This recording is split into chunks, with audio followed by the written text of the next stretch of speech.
ಭೈರತಿ ಬಸವರಾಜ್ ಅವರ ಬಂಧನದ ವಿಚಾರವಾಗಿ ವಿರೋಧ ಪಕ್ಷದ ನಾಯಕ ಆರ್ ಅಶೋಕ್ ಹಾಗೂ ಅನೇಕ ಬಿಜೆಪಿ ನಾಯಕರು ಇದು ರಾಜಕೀಯ ಪ್ರೇರಿತ ಅಂತ ಹೇಳಿಕೆಗಳನ್ನ ನೀಡಿದ್ದಾರೆ.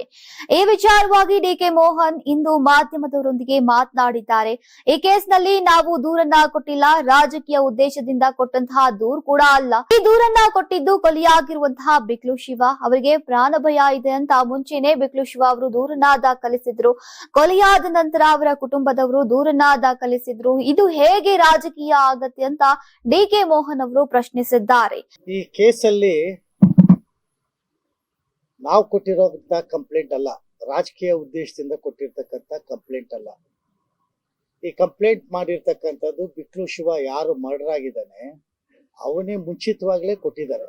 ಅವನ ಪ್ರಾಣ ಭಯ ಇದೆ ಅಂತ ಹೇಳಿ ಪೊಲೀಸ್ ಕಮಿಷನರ್ಗೆ ಈಗಾಗಲೇ ಕಂಪ್ಲೇಂಟ್ ಕೊಟ್ಟಿದ್ರು. ಅವನು ಮರ್ಡರ್ ಆದ ನಂತರ ಅವ್ರ ತಾಯಿಯವರು ಕಂಪ್ಲೇಂಟ್ ಕೊಟ್ಟಿರ್ತಕ್ಕಂಥದ್ದು. ಇದು ಹೇಗೆ ರಾಜಕೀಯ ಪ್ರೇರಿತ ಆಗ್ತದೆ ಅನ್ನುವಂಥದ್ದು ಪ್ರಶ್ನೆ. ಆಮೇಲೆ ಆತ ನಿರಪರಾಧಿ ಆಗಿದ್ರೆ ಇಷ್ಟು ದಿವಸ ಇನ್ವೆಸ್ಟಿಗೇಷನ್ ಆಫೀಸರ್ ಮುಂದ್ಗಡೆ ಹೋಗದೇನೆ ಅಬ್ಸ್ಕ್ಯಾಂಡ್ ಆಗಿರ್ತಕ್ಕಂಥದ್ದು ಅವಶ್ಯಕತೆ ಏನಿತ್ತು? ಹೋಗಿ ಆಂಟಿಸಿಪೇಟರಿ ಬೇಲ್ ತಗೊಳ್ಳೋಂಥದ್ದು ಅವಶ್ಯಕತೆ ಏನಿತ್ತು ಅನ್ನುವಂಥದ್ದು ಪ್ರಶ್ನೆ. ಹಾಗಾಗಿ ಬಿಜೆಪಿ ಮುಖಂಡರುಗಳು ಏನು ಈ ರಾಜಕೀಯ ಪ್ರೇರಿತ ಅಂತ ಹೇಳಿದ್ದಾರೆ. ಭೈರತಿ ಬಸವರಾಜ್ ನಿರಪರಾಧಿಯಾಗಿದ್ರೆ ಇಷ್ಟು ದಿನ ಇನ್ವೆಸ್ಟಿಗೇಷನ್ ಆಫೀಸರ್ ಗಳ ಮುಂದೆ ಹೋಗದೆ ಅಬ್ಸ್ಕಾಂಡ್ ಆಗಿರುವಂತಹ ಅವಶ್ಯಕತೆ ಏನಿತ್ತು? ಆಂಟಿಸಿಪೇಟರಿ ಬೇಲ್ ಯಾಕೆ ತಗೊಂಡ್ರು? ಅವಶ್ಯಕತೆ ಏನಿತ್ತು ಅಂತ ಪ್ರಶ್ನಿಸಿದ್ದಾರೆ. ಇನ್ನು ಬಿಜೆಪಿ ನಾಯಕರು ಇದು ರಾಜಕೀಯ ಪ್ರೇರಿತ ಅಂತ ಹೇಳಿದ್ದಾರೆ. ಆದ್ರೆ 2014ರಲ್ಲಿ ಆರ್ ಅಶೋಕ್, ನಂದೀಶ್ ರೆಡ್ಡಿ, ಮಾಜಿ ಉಪಮುಖ್ಯಮಂತ್ರಿ, ಮಾಜಿ ಲೋಕಸಭಾ ಸದಸ್ಯರು ಬಸವರಾಜ್ ವಿರುದ್ಧ ಸ್ಟೇಟ್ಮೆಂಟ್ ಅನ್ನ ಕೊಟ್ಟಿದ್ರು. ಇವರು ಕೊಲೆ ಮಾಡಿಸ್ತಾರೆ ಅಂತ ಗವರ್ನರ್ ಆಫೀಸ್ಗೆ ಹೋಗಿ ಬಂದಿದ್ರು.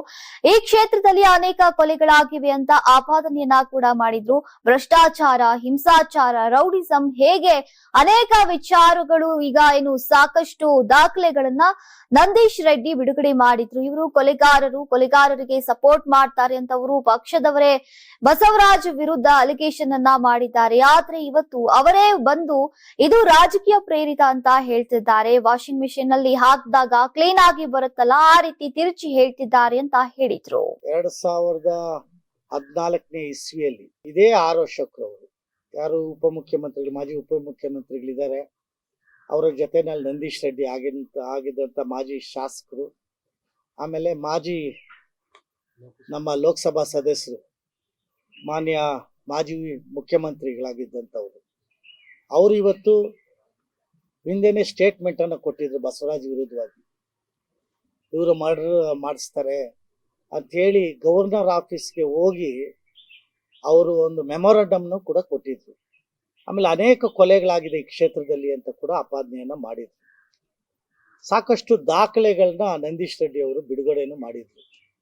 ಕರಪ್ಷನ್ ವಿಚಾರದಲ್ಲಿ ಇರ್ಬೋದು, ಅಥವಾ ರೌಡಿಸಮ್ ಮಾಡಿರ್ತಕ್ಕಂಥ ವಿಚಾರದಲ್ಲಿ ಇರ್ಬೋದು, ಅನೇಕ ವಿಚಾರದಲ್ಲಿ ಇದೇ ಭೈರತಿ ಬಸವರಾಜ್ ವಿರುದ್ಧವಾಗಿ ಅನೇಕ ದಾಖಲೆಗಳನ್ನ ಬಿಡುಗಡೆ ಮಾಡಿದ್ದಾರೆ. ಅವ್ರ ಪಕ್ಷದವರೇ ಅಲಿಗೇಷನ್ ಮಾಡಿರ್ತಕ್ಕಂಥದ್ದು ಇದು. ಇವರು ಮರ್ಡರರು, ಇವರು ಇಂಥ ಕೊಲೆಗಾರರಿಗೆ ಸಪೋರ್ಟ್ ಮಾಡ್ತಾರೆ ಅಂತ ಹೇಳಿ ಅವರೇ ಸ್ಟೇಟ್ಮೆಂಟ್ ಅನ್ನ ಕೊಟ್ಟಿರ್ತಕ್ಕಂಥದ್ದು. ಇವತ್ತು ಅದೇ ಜನ ಬಂದ್ಬಿಟ್ಟು ಇದು ರಾಜಕೀಯ ಪ್ರೇರಿತ ಅಂತ ಹೇಗೆ ಹೇಳ್ತಾರೆ ನೋಡಿ. ಅವರ ಪಕ್ಷದಲ್ಲಿದ್ದಾಗ ಈಗ ಅವರು 2014ನಲ್ಲಿ ಕಾಂಗ್ರೆಸ್ ಅಲ್ಲಿ ಇದ್ರು ಬಸವರಾಜ್ ಅವರು. ಅವತ್ತು ಬಿಜೆಪಿ ಕಾರ್ಪೊರೇಟ್ರು ಮರ್ಡರ್ ಆಗಿತ್ತು. ಆಗ ಇದೇ ಬಿಜೆಪಿ ಅವರು ಇವರೇ ಮರ್ಡರ್ ಮಾಡಿಸಿದ್ದು ಅಂತ ಹೇಳಿ ಹೋಗಿ ಮೆಮೊರಂಡಮ್ನ ಕೊಡ್ತಾರೆ, ಗವರ್ನರ್ ಮೆಮೊರಂಡಮ್ನ ಕೊಡ್ತಾರೆ, ಪೊಲೀಸ್ ಕಮಿಷನರ್ಗೆ ಮೆಮೊರಂಡಮ್ನ ಕೊಡ್ತಾರೆ. ಈಗ ಇದೇ ಜನ ಅವ್ರ ಪಕ್ಷಕ್ಕೆ ಹೋಗಿದ ತಕ್ಷಣ ಈತ ವಾಷಿಂಗ್ ಮಿಷಿನ್ ಅಲ್ಲಿ ಹಾಕ್ಬಿಟ್ಟು ಕ್ಲೀನ್ ಆಗಿ ಬರ್ತಾರಲ್ವಾ, ಆ ರೀತಿ ಇವತ್ತಿನ ದಿವಸ ಇವರು ತಿರ್ಚಿ ಮಾತನ್ನ ಹೇಳ್ತಾ ಇದ್ದಾರೆ. ನೀವು ಸಣ್ಣ ಆಗ್ಬೇಕಲ್ವಾ? ಅದು ಒಂದು ಉತ್ತಮ ಆಹಾರದಿಂದ ಸಣ್ಣ ಆಗ್ಬೇಕಲ್ವಾ? ಪ್ರತಿದಿನ ನಮ್ಮ ಜೀನಿ ಸ್ಲಿಮ್ ನ ಯೂಸ್ ಮಾಡಿ ಯಾವುದೇ ಸೈಡ್ ಎಫೆಕ್ಟ್ ಇಲ್ದಂಗೆ ನೀವು ಸಣ್ಣ ಆಗ್ತೀರಾ. ಯಾರಾಗ್ತಾರೆ ಎಂಎಲ್ಎ ಅಭ್ಯರ್ಥಿ 2028 ಶೀಘ್ರದಲ್ಲೇ. ಪ್ರತಿದಿನ ಒಂದೊಂದು ಕ್ಷೇತ್ರದ ಟಿಕೆಟ್ ಆಕಾಂಕ್ಷಿಗಳ ಸಂಪೂರ್ಣ ಮಾಹಿತಿ ಪೊಲಿಟಿಕಲ್ ಜರ್ನಲಿಸ್ಟ್ KM ಶಿವಕುಮಾರ್ ಅವರಿಂದ.